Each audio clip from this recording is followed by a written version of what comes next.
ಅಲ್ಲ, ನನ್ಗೆ ಅರ್ಥ ಆಗದೆ ಇರೋದು, ರವಿಕುಮಾರ್ ಅವರು ಸಾಮಾನ್ಯ ವ್ಯಕ್ತಿ ಅಲ್ಲ. ಅವರು ಬಿಜೆಪಿ ಪಕ್ಷದಿಂದ ಬಂದವರು ಮತ್ತು ಒಬ್ಬ ರಾಜ್ಯದ ವಿಧಾನ ಪರಿಷತ್ ಸದಸ್ಯ. ಬಿಜೆಪಿಯಲ್ಲಿ ಹೇಳ್ಕೊಡೋದೇನು? ಸಂಘ ಪರಿವಾರದಿಂದ ಬಂದವರಿಗೆ ನಮಸ್ತೆ ಸದಾವತ್ಸಲೆ ಮಾತೃಭೂಮಿ ಅಂತ ಹೇಳ್ಕೊಡ್ತಾರೆ. ಸೊ ಹೆಣ್ಣಿನ ಬಗೆಗಿನ ಗೌರವದ ಪಾಠ ಮೊಟ್ಟ ಮೊದಲಿಗೆ ಹೇಳಿಕೊಡಲಾಗುತ್ತೆ. ಇದೇ ಪಾಠ ಹೇಳಿಕೊಟ್ಟಿದ್ದಾರೆ ರವಿಕುಮಾರ್ ಅವರಿಗೆ ಅಂತ ನನಗೆ ಅರ್ಥ ಆಗ್ತಾ ಇಲ್ಲ. ಪದೇ ಪದೇ ಇದೇ ರೀತಿ ಹೆಣ್ಣುಮಕ್ಕಳ ಬಗ್ಗೆ ಕ್ಷುಲ್ಲಕವಾಗಿ ಹೇಳಿಕೆಯನ್ನ, ಅವಹೇಳನಕಾರಿ ಹೇಳಿಕೆಯನ್ನ ಕೊಡೋದನ್ನ ರವಿಕುಮಾರ್ ಅವರು ಹ್ಯಾಬಿಟ್ ಮಾಡ್ಕೊಂಡ್ರು ಕೂಡ ಬಿಜೆಪಿ ಪಕ್ಷ ಅವರಿಗೆ ಏನನ್ನೂ ಹೇಳಲ್ಲ, ಅವರನ್ನ ದಂಡಿಸಲ್ಲ ಅಂತ ದಿವ್ಯ ಮೌನವನ್ನ ತಾಳ್ತಾ ಇರೋದನ್ನ ನೋಡಿದರೆ ಅವರ ಹೇಳಿಕೆಯಲ್ಲಿ ನೀವು ಕೂಡ ಸಮ್ಮತಿಯನ್ನ ವ್ಯಕ್ತಪಡಿಸ್ತಾ ಇದ್ದೀರಿ ಅಂತ ಈ ರಾಜ್ಯದ ಹೆಣ್ಣು ಮಕ್ಕಳು ಅಂದುಕೊಳ್ಳಬೇಕಾಗುತ್ತೆ. ಮಾನ್ಯ ರಾಜ್ಯಾಧ್ಯಕ್ಷರಾದಂತಹ ವಿಜಯೇಂದ್ರ ಅವರೇ, ನಿಮ್ಮ ಪಾರ್ಟಿಯ ಈ ಕಾರ್ಯಕರ್ತರ ಬಾಯಿಯನ್ನ ತಾವು ಮುಚ್ಚಿಸ್ತೀರಾ ಇಲ್ವಾ? ರಾತ್ರಿ ಅಲ್ಲ ಏನ್ ಕೆಲಸ? ಸರ್ಕಾರದ ಕೆಲಸ, ದಿನಪೂರ್ತಿ ಸಿಎಂ ಕೆಲಸ. ಏನ್ ಹಿಂಗಂದ್ರೆ ಏನಾದ್ರ ಅರ್ಥ? ಸ್ವಲ್ಪ ಹೇಳಿ ನನ್ಗೆ ನೋಡೋಣ. ನಾನು ಹಂಗೆ ಹೇಳಿಲ್ಲ, ನಾನು ಹಿಂಗೆ ಹೇಳಿಲ್ಲ, ನಾನು ಹೆಂಗೆ ಮತ್ತೆ ಹೆಂಗೆ ಹೇಳಿದ್ರಿ? ಅದರಲ್ಲಿ ನಗು ಬೇರೆ ನಿಮ್ಗೆ, ಅದರಲ್ಲಿ ನಿಮ್ಗೆ ನಗು ಹೆಂಗ್ ಬರುತ್ತೆ? ನಗು ಯಾರ ಬಗ್ಗೆ ತಾವು ಮಾತಾಡ್ತಾ ಇರೋದು? ಯಾರ ಬಗ್ಗೆ ಮಾತಾಡ್ತಾ ಇರೋದು? ಯಾರ ಮನೆ ಹೆಣ್ಮಕ್ಳ ಬಗ್ಗೆ ಮಾತಾಡ್ತಾ ಇರೋದು? ನೀವು ಈ ರಾಜ್ಯದ ಮುಖ್ಯ ಕಾರ್ಯದರ್ಶಿ ಅಂದ್ರೆ ಅವ್ರಿಗೊಂದು ಬೆಲೆ ಗೌರವ ಇಲ್ಲ ಅಂತ ಅನ್ಕೊಂಡಿದ್ದೀರಾ? ನೀವು ಬಿಜೆಪಿ ಆದ ಮಾತ್ರಕ್ಕೆ ನೀವು ಇಡೀ ರಾಷ್ಟ್ರಾದ್ಯಂತ ನೀವು ವಿಜಯದ ಸರಮಾಲೆಯನ್ನು ನಿಮ್ಮ ಕೊರಳಿಗೆ ಹಾಕಿಕೊಂಡ ಮಾತ್ರಕ್ಕೆ ನೀವು ಈ ರೀತಿ ಮಹಿಳಾ ಅಧಿಕಾರಿಗಳನ್ನ ಕ್ಷುಲ್ಲಕವಾಗಿ ಮಾತಾಡಬಹುದು ಅನ್ನೋದನ್ನ ಹ್ಯಾಬಿಟ್ ಮಾಡ್ಕೊಂಡಿದ್ದೀರಾ. ಅದನ್ನ ನಾವೆಲ್ಲರೂ ಎಕ್ಸೆಪ್ಟ್ ಮಾಡ್ಕೊಳ್ಬಹುದು, ನಿಮ್ ಬಿಜೆಪಿ ಪಕ್ಷ ಎಕ್ಸೆಪ್ಟ್ ಮಾಡ್ಕೊಳ್ಬಹುದು. ಆದ್ರೆ ಈ ರಾಜ್ಯದ ಮಹಿಳೆಯಾಗಿ ಮತ್ತು ಈ ರಾಜ್ಯದ ಮಹಿಳೆಯರು ಯಾರು ಎಕ್ಸೆಪ್ಟ್ ಮಾಡ್ಕೊಳ್ಳೋಕೆ ಸಾಧ್ಯ ಇಲ್ಲ. ಯಾರು ಶಾಲಿನಿ ರಜನೀಶ್ ಗೊತ್ತಾ ನಿಮ್ಗೆ? ಅವ್ರ ಹಿನ್ನೆಲೆ ಗೊತ್ತಾ? ಅವ್ರು ಮಾಡಿರುವಂತಹ ಕಾರ್ಯಕ್ರಮಗಳೇನು, ಸುಧಾರಣೆಗಳೇನು, ಅವ್ರು ಹೆಂಗ್ ಕೆಲಸ ಮಾಡ್ಕೊಂಡ್ ಬಂದಿದ್ದಾರೆ ಗೊತ್ತಾ ನಿಮ್ಗೆ? ಒಬ್ಬ IAS ಅಧಿಕಾರಿ ಆಗೋದು ಮಹಿಳೆಯಾಗಿ ಎಷ್ಟು ಕಷ್ಟ ಗೊತ್ತಾ ನಿಮ್ಗೆ? 1989ರ ಬ್ಯಾಚ್ ಅವರು. ಅವ್ರ ಫ್ಯಾಮಿಲಿ ಹಿನ್ನೆಲೆ ಗೊತ್ತಾ ನಿಮ್ಗೆ? ಪಾರ್ಟಿಷಿಯನ್ ಟೈಮಲ್ಲಿ ಪಾಕಿಸ್ತಾನದಿಂದ ಬಂದು ಪುನರ್ವಸತಿ ರೆಫ್ಯೂಜಿ ಸೆಂಟರ್ನಲ್ಲಿ ಬೆಳೆದಂಥವ್ರು ಅವರು. ಅವರಪ್ಪನು ಒಬ್ಬ IAS ಅಧಿಕಾರಿ. ಚಿಕ್ಕಂದಿನಿಂದಲೇ ನಾನು IAS ಅಧಿಕಾರಿ ಆಗಬೇಕು ಅಂತ ಅವರು ಪಟ್ಟಂತಹ ಶ್ರಮ, ಫಸ್ಟ್ ಅಟೆಂಪ್ಟ್ ಅಲ್ಲೇ ಅವರು IAS ಪಾಸ್ ಮಾಡ್ತಾರೆ. BA MBA ಯಾವುದೇ ತಗೊಳ್ಳಿ ಎಲ್ಲದರಲ್ಲೂ ಗೋಲ್ಡ್ ಮೆಡಲಿಸ್ಟ್ ಅವರು, IAS ಟಾಪರ್ ಅವರು. ಸುಮ್ನೆ ಆಗ್ತಾರಾ? ಬಾಯಿಗೆ ಬಂದಿದ್ದು ಮೈಕ್ ಸಿಕ್ತು ಅಂತ ಭಾಷಣ ಬಿಡಿದು ಚಪ್ಪಾಳೆ ಗಿಟ್ಟಿಸ್ಕೊಳ್ಳೋದಲ್ಲ, ಅದರಲ್ಲಿ ಶ್ರಮ ಇರುತ್ತೆ. ಒಬ್ಬ ಮಹಿಳೆಯಾಗಿ ಅವರು ತನ್ನ ತಂದೆಯ ಕನಸಿನಂತೆ ಒಂದಿಷ್ಟು ಆಚೆ ಈಚೆ ನೋಡದೆ ಒಬ್ಬ IAS ಅಧಿಕಾರಿ ಆದಾಗಿನಿಂದ ಕೋಲಾರದಲ್ಲೇ ಆರಂಭ ಆಯಿತು. ಅವ್ರು ಮಾತನಾಡುವ ಕನ್ನಡ ನೀವು ಮಾತಾಡ್ತೀರೇನ್ರಿ? ನಾವು ಮಾತಾಡ್ತೀವೇನ್ರಿ? ಪಂಜಾಬ್ನಿಂದ ಕರ್ನಾಟಕ, ಕರ್ನಾಟಕದಿಂದ ಕನ್ನಡಿಗರಾಗಿ 13 ಬುಕ್ ಬರೆದಿದ್ದಾರಲ್ಲ, ಅದರಲ್ಲಿ 5 ಕನ್ನಡದ ಪುಸ್ತಕಗಳು. ಅವ್ರ ಭಾಷೆ ನೋಡಿದ್ದೀರಾ? ಅವರ ಭಾಷೆಯ ಮೇಲೆ ಹಿಡಿತ ನೋಡಿದ್ದೀರಾ? ಕನ್ನಡ ಮಾತಾಡೋದನ್ನ ಕೇಳಿದ್ದೀರಾ? ಶಾಲಿನಿ ರಜನೀಶ್ ಅವ್ರದ್ದು. ಅವರು ಸಾಮಾನ್ಯ ವ್ಯಕ್ತಿ ಅಲ್ಲ. ಅವರು ಯಾವ ಇಲಾಖೆಗೆ ಹೋಗಿದ್ದಾರೆ ಅಲ್ಲಿ ತಮ್ಮದೇ ಆದಂಥ ಛಾಪನ್ನು ಮೂಡಿಸಿ ಬಂದಿದ್ದಾರೆ. ನೀವು ಯಾವುದೇ ಇಲಾಖೆ ತೆಗೆದುಕೊಳ್ಳಿ, ಆ ಇಲಾಖೆಯಲ್ಲಿ ಅವರು ತಮ್ಮದೇ ಆದಂಥ ಛಾಪನ್ನು ಮೂಡಿಸಿರುವಂತಹ ಒಬ್ಬ IAS ಅಧಿಕಾರಿ.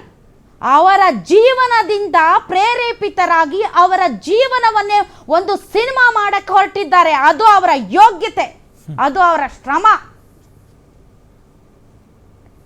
ಡ್ರೀಮ್ ಆಫ್ IAS ಕಪಲ್ಸ್ ಅನ್ನುವಂತಹ ಪುಸ್ತಕದ ಆಧಾರದ ಮೇಲೆ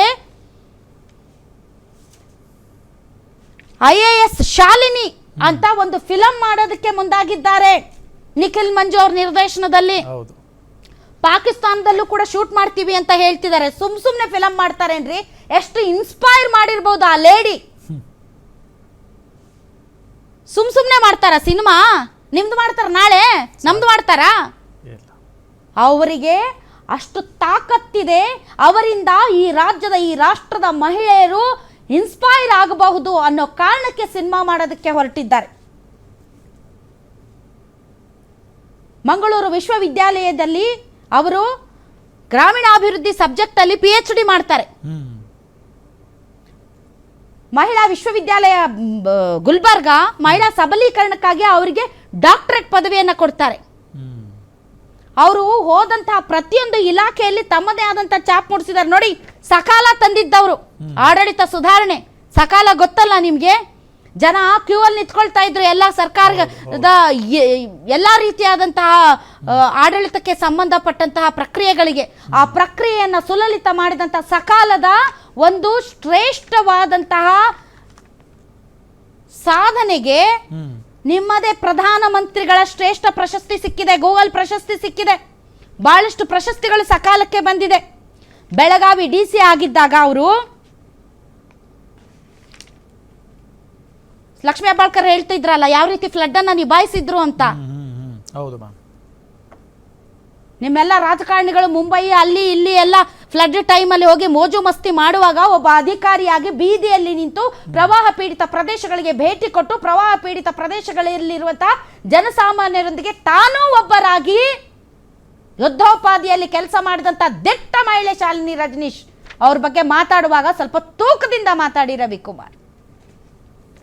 ಬೆಂಗಳೂರಿನ ಹೊರಗಡೆ ಬೆಳಗಾವಿಯಲ್ಲಿ ಮೊದಲ ಅಧಿವೇಶನ ನಡೆಸಿದಂಥ ಹೆಗ್ಗಳಿಕೆ ಇವರಿಗೆ. ಪಂಚಾಯತ್ ರಾಜ್ ಕಾರ್ಯದರ್ಶಿಯಾಗಿ 2ನೇ ಅತ್ಯುತ್ತಮ ಪ್ರಶಸ್ತಿ ಗಳಿಸಿದಂತಹ ಹೆಗ್ಗಳಿಕೆ ಇವರಿಗೆ. ಶಿಕ್ಷಣದಲ್ಲಿ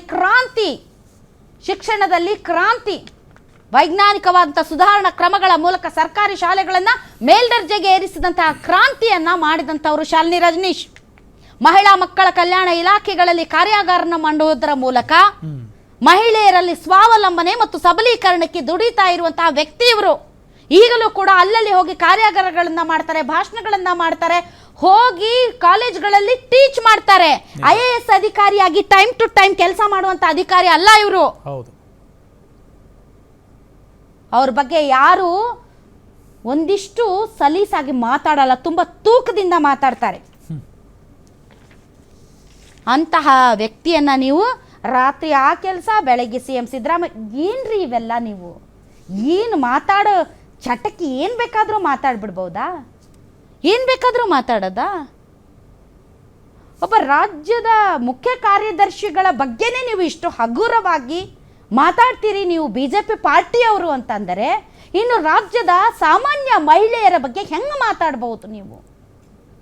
ಅವರ ಕಾರ್ಯವೈಖರಿಯ ಬಗ್ಗೆ ನಿಮಗೆ ವಿರೋಧ ಇದ್ದರೆ ಬಳಸುವ ಭಾಷೆ, ಖಂಡಿಸುವ ರೀತಿಗೆ ಬಹಳಷ್ಟು ಕ್ರಮಗಳಿವೆ.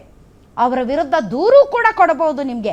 ನಮ್ಮ ಸಂವಿಧಾನದಲ್ಲಿ ಮತ್ತು ನಮ್ಮ ಲಾ ಬುಕ್ನಲ್ಲಿ ಕಾನೂನುಗಳು ಇವೆ, ಅವು ಗೊತ್ತಿದೆ ಅಂತ ನಾನು ಅಂದ್ಕೊಳ್ತೀನಿ. ಮತ್ತು ಇವರು ಮಹಿಳೆಯರ ಬಗ್ಗೆ ಮಾತಾಡ್ತಾರೆ. ಒಂದು ಸ್ವಲ್ಪ ಟ್ಯೂಷನ್ ತಗೊಂಡು ಬಂದು ಪ್ರಧಾನಿ ನರೇಂದ್ರ ಮೋದಿ ಅವರಿಂದ ನಾರಿ ಶಕ್ತಿಯ ಬಗ್ಗೆ. ಒಂದು ಶಕ್ತಿಯಾಗಿ ಕೆಲಸ ಮಾಡ್ತಾ ಇದ್ದಾರೆ ಶಾಲಿನಿ ರಜನೀಶ್ ಅವರು. ಅವರಿಂದ ನಿಮ್ಗೆ ಏನಾದರೂ ಕೆಲಸ ಆಗಿಲ್ಲ ಅಂದರೆ ಹೋಗಿ ದೂರು ಕೊಡಿ, ಅದನ್ನು ಬಿಟ್ಟು ಬಾಯಿಗೆ ಬಂದಂಗೆ ಮಾತಾಡಬೇಡಿ.